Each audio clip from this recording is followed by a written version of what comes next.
آپ کی ہر پریشانی کا حل اسلامی کلک، مکمل اسلامی چینل۔ بسم اللہ الرحمن الرحیم۔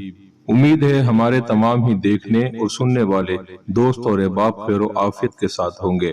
آج جس موضوع پر گفتگو کرنے جا رہے ہیں، جو مسئلہ بیان کرنے جا رہے ہیں، اس کا شکار بھی اکثر چھوٹے بچے اور بعض اوقات بڑے لوگ بھی ہو جاتے ہیں، اور یہ مسئلہ ہے خواب کے اندر ڈرنا۔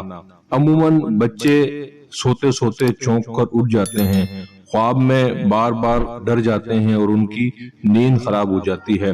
اگر خواب میں بچہ بار بار ڈرے اور اس کی نیند پوری نہ ہو تو ایسے میں بچہ چڑچڑا ہو کر بیمار رہنے لگتا ہے، جو والدین کے لیے پریشانی کا سبب ہوتا ہے۔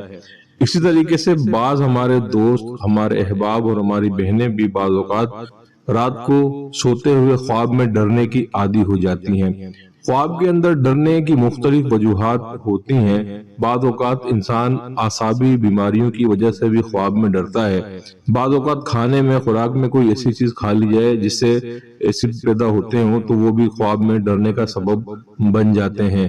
مگر اکثر اوقات روحانی اسباب کی وجہ سے بھی خواب کے اندر انسان کو ڈر لگتا ہے اور وہ ڈرونے خواب دیکھنے کا عادی ہوتا ہے، اور ڈرونے خواب انسان سے سکون، چین کی نیند کو چھین کر اسے بے سکونی اور پریشانی میں مبتلا کیے رکھتے ہیں۔